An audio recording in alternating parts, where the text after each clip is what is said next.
যদি কেউ গুরুত্ব দিয়ে এই সৎসঙ্গকে অবশ্যই যতটুকু সময় আমাদের সৎসঙ্গ হচ্ছে এবং ইউটিউবের মাধ্যমেও যারা শুনছেন তারা যেন মন দিয়ে পুরো সৎসঙ্গটাকে যেন শোনে, প্রথম যে দুদিন হয়ে গেছে সেই দুদিন সৎসঙ্গ আর আজকের যে সৎসঙ্গ। কারণ এই নবদা ভক্তি আমাদের জানা বিশেষ প্রয়োজন। কারণ আমরা বাহিরি ক্রিয়াতে সবসময় বিশেষভাবে আমরা গুরুত্ব দিই, কিন্তু যে ভক্তির মার্গের জন্য যে ভগবান স্বয়ং বলছেন এই জিনিসগুলো তোমার মধ্যে থাকা দরকার, এইগুলো তোমাকে ধারণ করতে হবে, এইগুলো তুমি করো। যদি আমরা ভগবানের বচন যে তাকে প্রাপ্তির মার্গ, সঠিক মার্গ ভগবান বলছে, এইটাকে আমাদেরকে আগে জানতে হবে। আমরা বাহিরিক ক্রিয়াতে যতটাই মত্ত থাকি না কেন, তাতে কিন্তু আমাদের ভগবত প্রাপ্তি হবে না যদি আমাদের ভিতর শুদ্ধ না হয়। আর এই ভিতর শুদ্ধ হতে গেলে আপনাকে এই যে সৎসঙ্গ আমরা আলোচনা করছি নবদা ভক্তি, অবশ্যই এই 9টা ভক্তি আমাদের জানা দরকার। এবং যদি কেউ এই যে সৎসঙ্গকে প্রত্যেক দিন শোনে, প্রত্যেক দিন এই যে নবদা ভক্তি আমরা যে আলোচনা করছি, প্রথম দুদিন হয়ে গেছে আর আজকে আমাদের 3 দিন হচ্ছে। রেখে मंत्र जप मम दृढ़ो विश्वासा पंचम भजन वेद प्रकाशा। पंचम भजन की बोलছেন যে গুরু প্রদত্ত যে নাম মন্ত্র কে বিশ্বাস পূর্বক, যে এর থেকে বড় আমার কাছে আর কোনো সাধন নেই, কোনো ভজন নেই। কি সাধন? না मंत्र जप मम दृढ़ विश्वासा पंचम भजन वेद प्रकाशा। যে গুরু প্রদত্ত, গুরুজি আমাকে যে নাম মন্ত্র দিয়েছে, সেই নাম মন্ত্রে দৃঢ় বিশ্বাস রেখে কেউ যদি ভজন করে, শরণাগত মন্ত্র, নিজ মন্ত্র, এমন অমোঘ বস্তু ভগবান শ্রী সদ্গুরুদেব ভগবানের কৃপাতে আমাদের প্রাপ্ত করিয়ে দিয়েছেন, যে দৃঢ় বিশ্বাস নিয়ে যদি কেউ এই মন্ত্র জপমম দৃঢ় বিশ্বাস করে যদি কেউ এই নাম মন্ত্রতে নিজের ধ্যান দেন, তো এখানে আর কিছু বলার নেই। যদি কেউ নাম মন্ত্রে কেউ দৃঢ় বিশ্বাস যার হয়ে যায়, ভগবান বলছেন যে 6 নম্বরে, 5ম নম্বরে ভগবান বলছেন, 5 নম্বর ভক্তি ভগবান বলছেন মন্ত্র জপ, নাম জপ দৃঢ় বিশ্বাস নিয়ে। যে গুরুজি আমাকে যখন দিয়ে দিয়েছেন এই নাম মন্ত্র ছাড়া আমার কাছে আর কোনো বড় সাধন নেই। আর এদিক ওদিক যদি তুমি নাম মন্ত্র পেয়ে গেছো, নাম মন্ত্র এক জায়গায় ঝুলানো হয়ে আছে, আপনি এদিক যাচ্ছেন, ওদিক যাচ্ছেন, সেদিক ঘুরছেন, বলছেন ধিক্কার, আর বিষয়ের জন্য মন ছটফট করছেন, বলছেন ধিক্কার। এমন দামি বস্তু যে এই নাম আর মন্ত্র এমন দামি যে প্রিয়তমকে অধীন করে দিতে পারে। আর সেই দামি বস্তুকে, সেই দামি নাম মন্ত্রকে গুরুজি আপনাকে দিয়েছেন, আর সেই নাম মন্ত্র ছেড়ে আপনি বিষয় ঘুরছেন, তাই জন্য ধিক্কার দিচ্ছেন।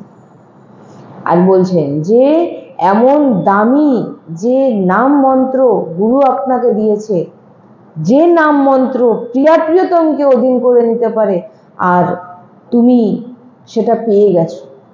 এইটাই দৃঢ় বিশ্বাস যে গুরু আমাকে যে নাম মন্ত্র দিয়ে দিয়েছে, হ্যাঁ, সেই নাম মন্ত্রই যদি দৃঢ় বিশ্বাস নিয়ে যদি সে ভজন করে, হ্যাঁ, যে এই নাম আর এই মন্ত্রই আমাকে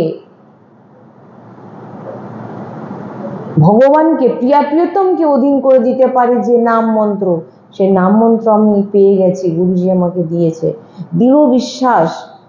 বলছেন আর তুমি কিসে অধীন হচ্ছ? গুরু যে নাম মন্ত্র তোমাকে দিয়েছে সেটা প্রিয়তমকে অধীন করে নেবে, তুমি সেটাকে না নিয়ে তুমি কি করছো না, হ্যাঁ মন মতো চলছেন। আর আর ক্ষুদ্র বিষয়ের জন্য তুমি সেই ক্ষুদ্র বিষয়তে তুমি স্বাদ নিচ্ছ, তুমি গুরু প্রদত্ত নাম মন্ত্রের স্বাদ নিচ্ছ না, যেটাতে প্রিয়তম অধীন হয়ে গেলে আর কিছু নেই, বাকি থাকে না। আর তুমি কি করছো? সামান্য ক্ষুদ্র বিষয়ের পিছনে দৌড়াচ্ছ, ভোগের জন্য দৌড়াচ্ছ, মান প্রতিষ্ঠার জন্য দৌড়াচ্ছ, ধনের জন্য দৌড়াচ্ছ। বলছেন তুমি এইগুলো স্বাদ নিচ্ছ। দীক্ষা নিয়ে নাম মন্ত্র কোণে পড়ে আছে, আর সবার কাছে আমি বলছি আমি অমুক মহারাজের শিষ্য। হ্যাঁ, তো বলছেন মহারাজ আপনাকে দিয়ে দিয়েছেন, তার প্রাণধন আপনাকে দিয়ে দিয়েছেন, শিষ্য নিজেকে প্রমাণ করে লাভ নেই, গুরু যেটা বলেছে সেটা করো। স্বতা নাম কারণ যিনারা এই যে গুরুজি মহারাজজি, এনারা কি সাধারণ হন? তিনারা ভগবত পার্শ্বদ হন, ভগবানের দূত হন, ভগবানের পার্শ্বদ হন। তিনারা আপনাকে তিনাদের নিজের হৃদয়ের সব থেকে লুকানো ধনকে আপনাকে দিয়েছে।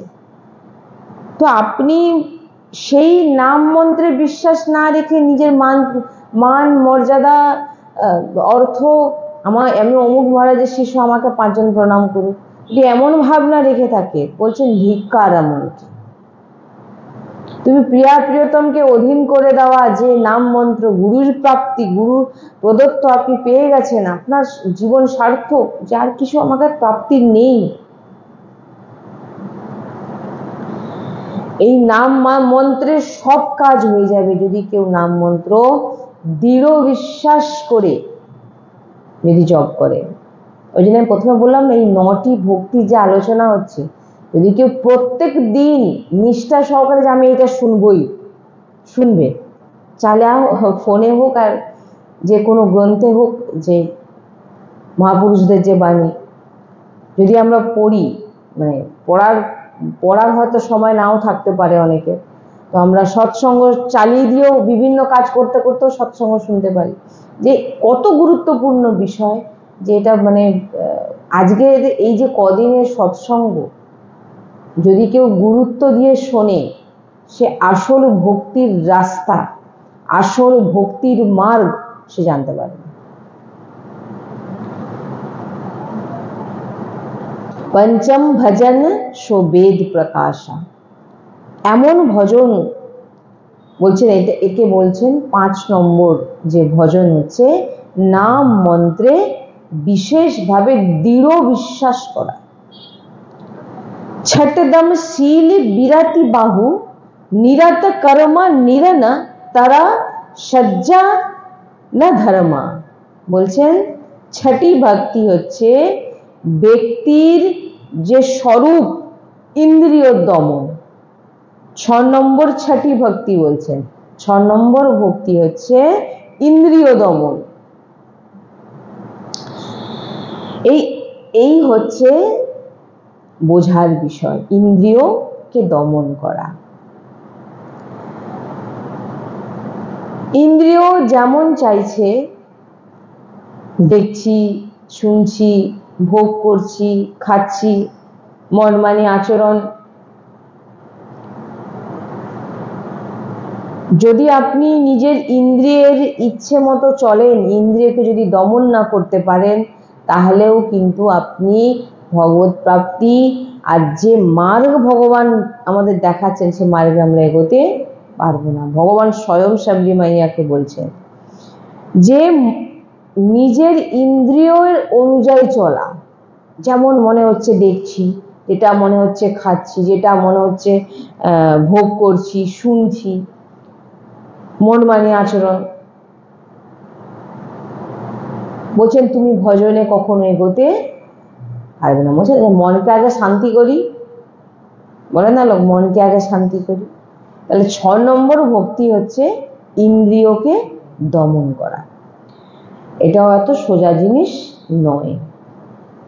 একটু বেস্বাদ ভোজন করুন আপনি। বেস্বাদ ভোজন মানে নুনবিহীন, একদম সিদ্ধ না, অতিরিক্ত নুন মানে সেটা তো আপনার তমগুণ হয়ে যাচ্ছে। বেস্বাদ মানে যেটাতে আপনার স্বাদ লাগবে না, শুধু পেট ভর্তি হবে। এমন এক মহাপুরুষ ছিলেন যিনি কোনো দিন কোনো তিনারা যে পেতেন প্রসাদ, শ্রীজির জন্য সে আলাদা, সেটা যখন মিশতো তিনারা যেটা পেতেন তাতে কিন্তু কোনো নুন থাকতো না, মানে কোনো স্বাদ নেই। এই জন্য সদ্গুরুদেব ভগবান বলেন যে ওনার আশ্রমে বেশি শিষ্য টিকতে পারত না। কেন? দীর্ঘদিন ওই বেস্বাদ, যে কোনো স্বাদ নেই, নুন নেই, তেল নেই। হ্যাঁ, না স্বাদ নেবেন না তো, যদি আপনি স্বাদ নিয়ে পাচ্ছেন, স্বাদ তো ভগবান নেবেন।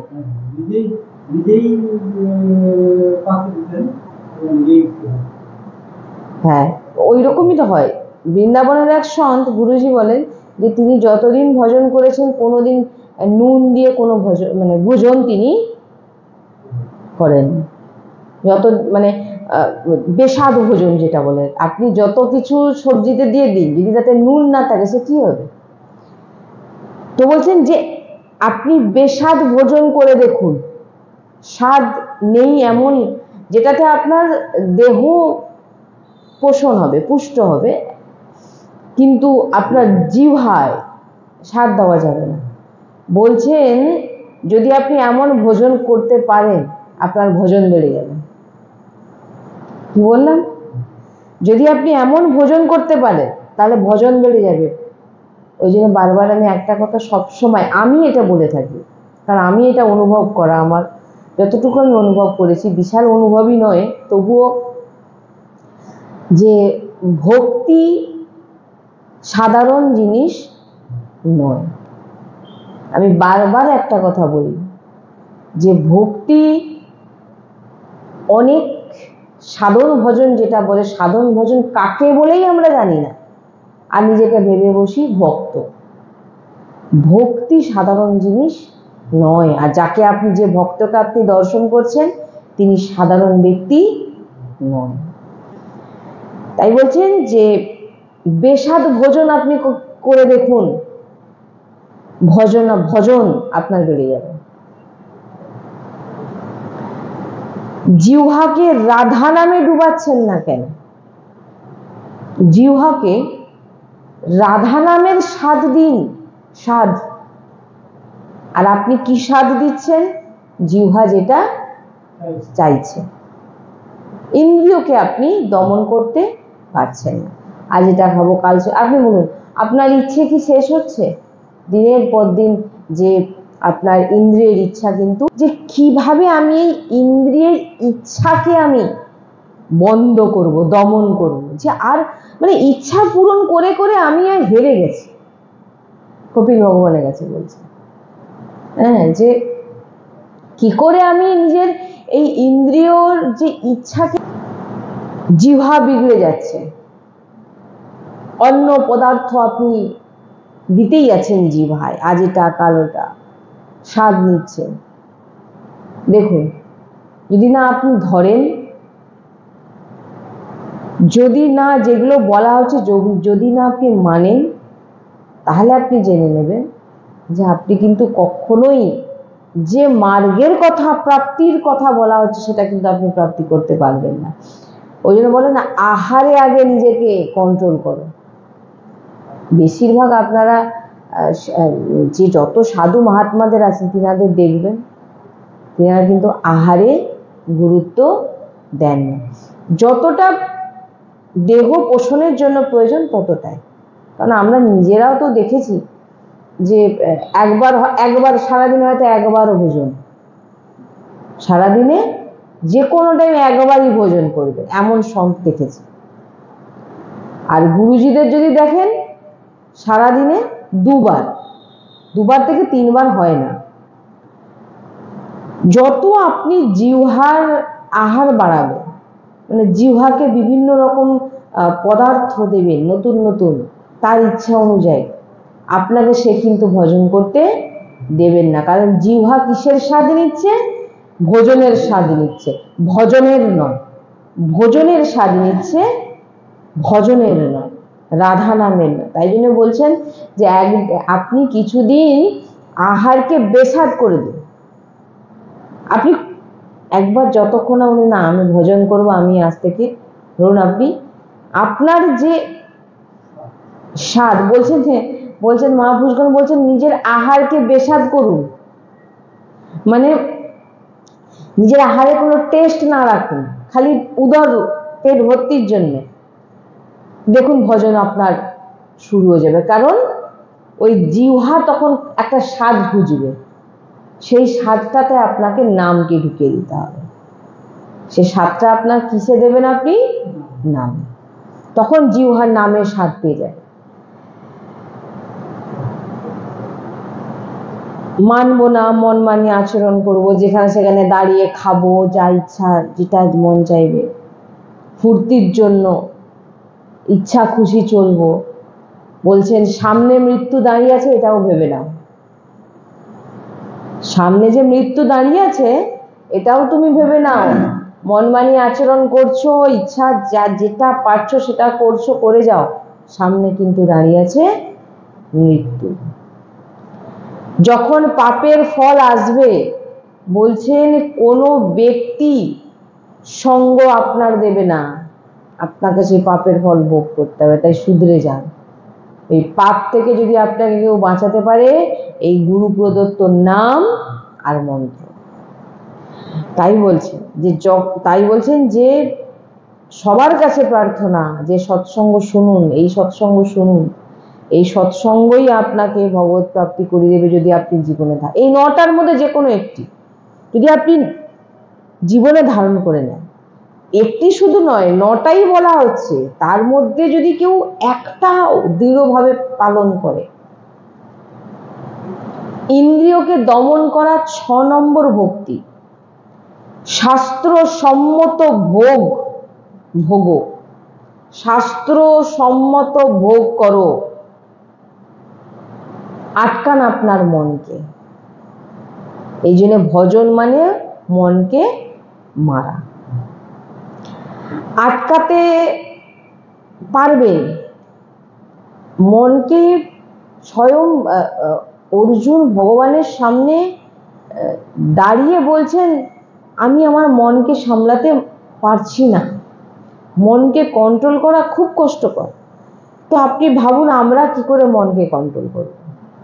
এখানে সেটাই বলছেন যে আপনি আটকাতে পারবেন কি করে না। আগে যে 5টা ভক্তির কথা আমরা শুনে এসেছি, এই দুদিন ধরে যে 5টা ভক্তির কথা শুনে এসেছি, এই যে 5টি ভক্তি বলে দিয়েছেন, এই 5টি ভক্তিকে যদি আমরা মেনে নিই, তাহলে কিন্তু আমরা এই যে 6 নম্বর যে ভক্তির কথা বলা হচ্ছে সেটা কিন্তু আমাদের হয়ে যাবে। সেটা কি? ইন্দ্রিয়কে দমন, সেটা আপনার কিন্তু হয়ে যাবে। छठदम शील विरति बाहुकर्मा निरत निरंतर सज्जन धर्मा।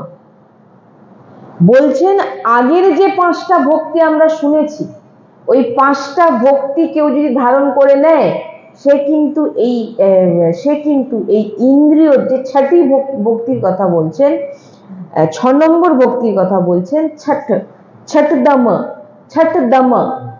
সে কিন্তু ইন্দ্রিয়কে ছঠদম শীল মানে শান্তকে বলা হয়, সে শান্ত হয়ে যাবে। যে ইন্দ্রিয়কে দমন করে নিয়েছে সে শান্ত হয়ে যাবে এবারে। নালে এই যে 5টা ভক্তির চর্চা আমরা শুনে এসেছি, এইটা যার মধ্যে থাকবে সে এটা করতে পারবে। কি বললাম? প্রথম থেকে আমরা যদি শুনি, প্রথমের ভক্তি কি বলা হয়েছে?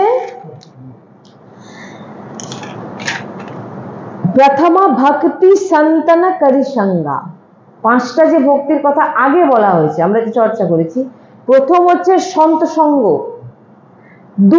দ্বিতীয় হচ্ছে ভগবানের কথা শ্রবণ করার ব্যাকুলতা বাড়ানো, दूसरी रति मम कथा प्रसंगा, তারপরে तीसरी गुरुपद पंकज सेवा, तीसरी अमान, गुरु सेवा चरण सेवा করাটা নয়, গুরুর চরণ সেবাতে থেকে নিজের মান প্রতিষ্ঠাকে যে অহংকার যে নষ্ট করেছে।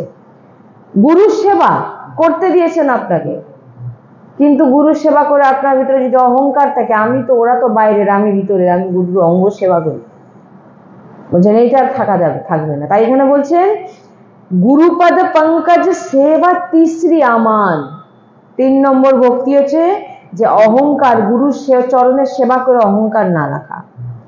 चौथी भक्ति मम गुणगान करही कपट ত্যাজি গান, 4 নম্বর ভক্তি হচ্ছে যে আমার গুণগান করে ছল কপট না করা।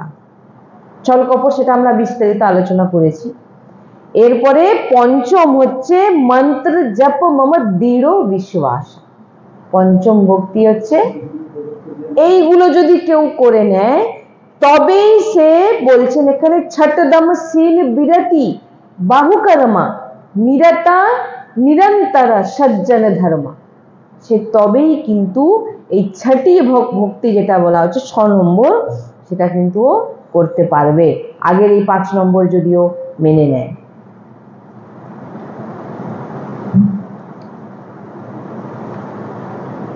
ইন্দ্রিয়কে দমন করা 6 নম্বর ভক্তি।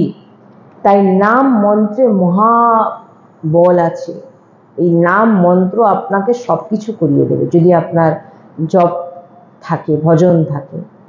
যদি নাম মন্ত্র জপ করছেন 6 নম্বর ভক্তি স্বাভাবিকভাবে কিন্তু এসে যাবে। পঞ্চম ভক্তি যদি আপনার জীবনে থাকে, পঞ্চম ভক্তি কি, নাম মন্ত্রকে দৃঢ় বিশ্বাস করে জপ করা, তাহলে বলছেন যে 6 নম্বর স্বাভাবিক এসে যাবে। কিভাবে আপনার ইন্দ্রিয়কে আপনি দমন করবেন? আপনি পারবেন না, নাম মন্ত্র জপের ফলে আপনার ভিতরে যে সামর্থ্য আসবে, সেই সামর্থ্য কি করবে? 6 নম্বর ভক্তি আপনার ভিতরে স্বাভাবিক এসে যাবে। ইন্দ্রিয় দমনে মন শান্ত হতে শুরু করে দেবে, বলছেন শীল। ইন্দ্রিয় দমন হওয়া মানেই আপনি শান্ত হয়ে যাবেন। 2 ঘন্টা জপ করুন, 2 ঘন্টা জপ করতে বসুন, দেখবেন 30 মিনিট যুদ্ধ কাটবে। 30 মিনিট আপনি মনের সঙ্গে যুদ্ধ করতে করতে নাম করছেন, তারপর দেখবেন মন খুব জ্বালাবে, তারপর মন জ্বালানো বন্ধ করে দেবে। এমন যদি এরকম ভজন যদি আমরা দীর্ঘদিন করতে থাকি, তখন কি হবে? আমাদের শান্ত বিশ্রাম স্থিতিতে আমরা পৌঁছে যাব, এরকম ভজন যদি আমাদের থাকে। তারপর কি হবে? শান্ত, একদম শীল, আর কোনো বিচলিত, কোনো অশান্ত আমাদের ভিতরে আর থাকবে না, একদম শান্ত বিশ্রাম স্থিতি এসে যাবে। আর আসা মাত্র কি হবে? আমাদের ভিতরে ভগবানের যে নাম মন্ত্র জপ করেছিলাম তার প্রভাবে ভগবানের রূপ প্রকাশিত হয়ে যাবে, সেই মন্ত্র জপের প্রভাবে রূপের প্রকাশ হয়ে যাবে। যে নাম মন্ত্র আপনি দৃঢ় বিশ্বাস করে জপ করে ইন্দ্রিয়কে দমন করার পরে আপনার ভিতরে কিন্তু ভগবানের রূপের দর্শন হবে। তাই বলছেন ওঠো ওপরে, কোথায় ফেসে আছো? এ কোনো স্থিতি যে শরীর যা চাইছে তাই করছেন, শরীরকে মোটা করছেন, ভারী করছেন, বিষয়ে চিন্তা, প্রপঞ্চ, যেখানে 4 জন বসছেন সেখানে কারো সমালোচনা করছেন, বিষয়ের চিন্তায় দিন রাত পড়ে আছেন, কিভাবে বড় হব, কিভাবে বাড়ি করব, ভোগ, দিন রাত খাওয়ার চিন্তা, কি খাবো কি খাবো কি খাবো।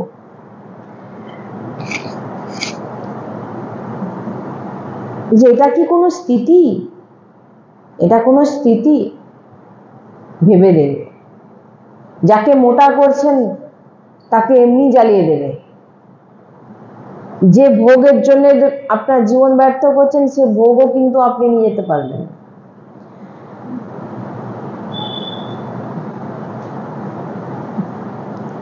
মনমানি যদি ভালো লাগে তাহলে বুঝে নিন আপনার পতন শুরু। এই ইন্দ্রিয় আমাদের সর্বনাশ করে দিচ্ছে। তাই ছটদম, তাই বলছেন ইন্দ্রিয়কে দমন করো। ছটদম, তোমার কাছে সামর্থ্য আছে, ভগবান স্বয়ং বলছেন তোমার কাছে সামর্থ্য আছে।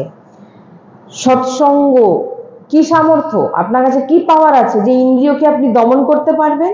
না, আপনার কাছে আছে সৎসঙ্গ, সৎসঙ্গ, গুরু কৃপা, নাম জপ, মন্ত্র জপ, ভাগবতিক লীলা গান শ্রবণ, গান করা মানে কীর্তন, ভগবানের চর্চা করা, এইগুলো হচ্ছে তোমার কাছে সামর্থ্য। যেই সামর্থ্য, এই সামর্থ্যের বলে আপনি ইন্দ্রিয়কে দমন করতে পারবেন। তখন বেশাদ আহার আপনার কাছে কিছু মনে হবে না। এগুলো হচ্ছে মহাবল। প্রয়োগ করে, এই বলগুলোকে প্রয়োগ করে আমরা ইন্দ্রিয়কে দমন করতে পারি। আপনি ভগবানের অংশ, সেটা আপনি ভুলে গেছেন। আপনার ভিতর সামর্থ্য আছে এই ইন্দ্রিয়কে হারানোর সামর্থ্য আছে। ভগবানের দাস আপনি, আপনাকে অধীন করবার মন্ত্র, ভগবানকে অধীন করবার মতো মন্ত্র আপনার কাছে নাম আছে। ভগবানকে অধীন করার মতো মন্ত্র আর নাম আপনার কাছে আছে। আপনি ভগবানের অংশ, আপনার কাছে পূর্ণ সামর্থ্য আছে যে আপনি এই ইন্দ্রিয়কে দমন করতে পারেন। শান্ত, যখন আপনি ইন্দ্রিয়কে দমন করে নেবেন আপনার কোনো আর ইচ্ছে থাকবে না। শান্ত, একদম বিশ্রাম, মানে আমাদের জীবনের যে ইচ্ছার যে একটা স্রোত বয়ে যাচ্ছে, আজ এটা আজ এটা আজ এটা কাল এটা, সে ইচ্ছার বিশ্রাম হয়ে যাবে। আপনার কোনো ইচ্ছে থাকবে না, শান্ত হয়ে যাবে না। আপনার ভিতরে ঢুকে দেখুন, আজ এটা করবো, কাল সেটা করবো, কাল এটা খাবো, কাল ওটা খাবো, কাল আমার এটা করতে হবে, কাল আপনি আপনার বিশ্রাম নেই, চিন্তার যেন কোনো বিশ্রাম নেই, চলেই যাচ্ছে, ইচ্ছার কোনো শেষ করতে পারছেন না, বুঝছেন? এমন স্থিতি যখন এসে যাবে নাম জপের ফলে, কারণ আপনি ভগবানের অংশ, আপনার মধ্যে সামর্থ্য আছে, সৎসঙ্গ আছে, গুরু কৃপা আছে, মন্ত্র আছে, নাম জপ আছে, শ্রবণ আছে, কীর্তন আছে, তো বলছেন যে আপনি তখন কি হবে, এই বলে আপনি একদম ইন্দ্রিয়কে দমন করার পর আপনি শান্ত হয়ে যাবেন। আর আপনি যখন শান্ত হয়ে যাবেন, একদম স্থির হয়ে যাবেন, বিশ্রাম স্থিতিতে আপনি পৌঁছে যাবেন, তখন আপনার কাছে যদি কেউ দেখা করতে আসে, এই জন্য ইনাদেরকে বলা হয় গুরুদেব, মহারাজ, মুনি, ঋষি, সন্ত, যে নাম আপনি দিতে পারেন। ইনাদের বিশ্রাম স্থিতি হয়ে গেছে, ইনাদের মধ্যে কোনো ইচ্ছে নেই আর, শান্ত। আর এমন ব্যক্তির যখন আপনি দর্শন করবেন, ওনার কাছে যাবেন, দেখা করতে যাবেন, কথা বলতে যাবেন, বলছেন সত্যি আপনার মনে হবে হ্যাঁ আমি কারোর সঙ্গে দেখা করে এলাম। কেন না, আমার স্থিতি কিন্তু শান্ত নয়, কিন্তু আমি যার সঙ্গে গেছি তিনার স্থিতি কিন্তু সেই শান্ত বিশ্রাম জায়গায় পৌঁছে গেছে। যার জন্য কি হচ্ছে, আমরা যখন যাই ভাগবতিক স্বরূপ হয়ে গেছে তিনি, না, তিনি তো সাধারণ ব্যক্তি নয়। সাধু গুরু মহারাজ ইনারা তো সাধু সন্ত, ইনারা তো সাধারণ ব্যক্তি নয়, ইনারা ভগবানের দূত, ভাগবতিক স্বরূপ হয়ে যায় তিনাদের। দর্শনেই হৃদয় শীতল হয়ে যায়। কি দর্শন করলাম, না আছে মেকআপ, না আছে রং, না আছে কোনো আপনার দর্শন মাত্রই আপনার হৃদয় শীতল হয়ে যাবে। তাই আর স্পর্শ যদি করে দেয় তো ব্যাস, স্পর্শ মানে কি? সাধু সন্ত আপনার গায়ে হাত দিয়ে স্পর্শ করবে না। কিভাবে স্পর্শ করবে না, তিনার ভাগবতিক চর্চা আপনি শুনতে গেলেন, শোনার পর আপনার হৃদয় শীতল হয়ে গেল, আর আপনি সেই উনার বলা যে বাণীতে আপনি নিজের আচরণে এনে নিলেন, নিজের আচরণে আনলেন, বলছেন তিনি হৃদয় দিয়ে আপনাকে আলিঙ্গন করে নিয়েছেন, স্পর্শ করে নিয়েছেন। সাধু সন্তের স্পর্শ এমন হয়, এমন হয় না। তিনার হৃদয় দিয়ে আলিঙ্গন করে নেয় যে এই আমার বাণী মেনে নিয়েছে। বাণী মানা মানে জানতে হবে যে আপনাকে হৃদয় দিয়ে তিনি স্পর্শ করে নিয়েছে। এমন যে আমাদের এই যে শ্বাস নিঃশ্বাস এত দামি, যে 50 বছরের কামাই সারা জীবন আপনি কামাই করলে, আর মৃত্যুর সময় একবার ওই সারা জীবনের কামাই দিয়ে বলুন না আমার নিঃশ্বাসটা একটু বাড়িয়ে দিই, দেবে? আপনার কিন্তু নিঃশ্বাস কমে যাচ্ছে। একটা একটা নিঃশ্বাস এত দামি, এত দামি যে আপনি সেটা ভাবতেও পারছেন না। এই দামি যে শ্বাসকে কোথায় খরচ করছে? তাস খেলছে, রাস্তায় বেঞ্চে বসে গল্প করছে, চা খেতে খেতে গল্প করছে। আবার গল্পটা কি? এর নিন্দা, তার চর্চা, তার কথা আলোচনা করছে। আমি যখন কাউকে তাস খেলতে দেখি আমি ভাবি এদের কি দুর্দশা। মনে হয় আমার যে ওরা কি সময়টাকে নষ্ট করে দিচ্ছে, সে নিজেও জানে না। প্রপঞ্চে ফেসে আছি, ব্যর্থ সময় নষ্ট করছি। তাই জন্য বলছেন যে নিজের শ্বাসকে বুঝুন, কমে যাচ্ছে, বাড়ছে নয়। কি কমছে না বাড়ছে? তাহলে আজকে ভাবুন যে আমরা কি চর্চা করি। 5 জন এক জায়গায় বসে গেলাম মানে এর কথা আলোচনা, তার কথা আলোচনা, যেটা ব্যর্থ আলোচনা, কোনো দরকারই নেই। এতে আপনার নিঃশ্বাসও নষ্ট হচ্ছে, আপনার পাপ বাড়ছে, আপনার মানে সবকিছুর ধাজিয়া উড়ে যাচ্ছে, গুরুজি বলেন।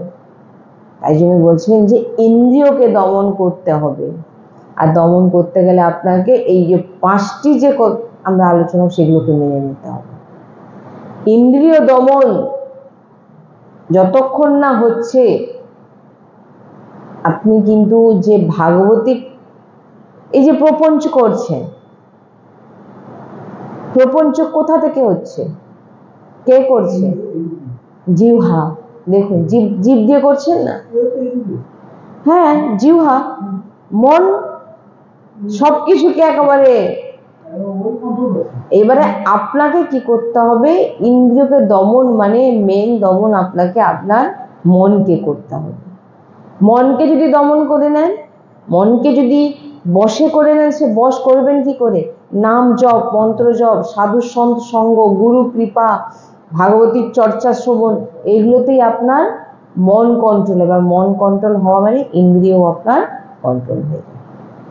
এত সোজা নয় ইন্দ্রিয় কন্ট্রোল করা। বড় বড় মহাপুরুষদের গুরুজি চর্চা শ্রবণ করান, এই তিনাদেরও বিগড়ে গেছে হাজারো হাজারো বছর তপস্যা করে। তাই আজকে আমরা 6 নম্বর যে ভক্তি পর্যন্ত শ্রবণ করলাম, এরপরে আমরা বিশ্রাম, যে আর বাদ বাকি যে আর 3টে 7, 8, 9 এই 3টে ভক্তি আমরা শ্রবণ করব। স্বয়ং ভগবান যে যে আদেশগুলো করছেন সাবরী মাইয়াকে, হ্যাঁ, সেই আদেশ আমরা পালন করার চেষ্টা করব। যা কিছুই শুনলাম সেগুলো যেন আমরা পালন করি। এতটুকুই, যে পালন যদি না হয়, যদি আমরা ধারণ না করি, আপনি যতবার শ্রবণ করুন কোনো লাভ হবে না। সেটা আমরা আগেও শুনে নিয়েছি, প্রথম একেবারে শুনে নিয়েছি যে সৎসঙ্গ শুনে আমাদের কি করতে হয়। শ্রী রাধা বল্লভ কি জয়।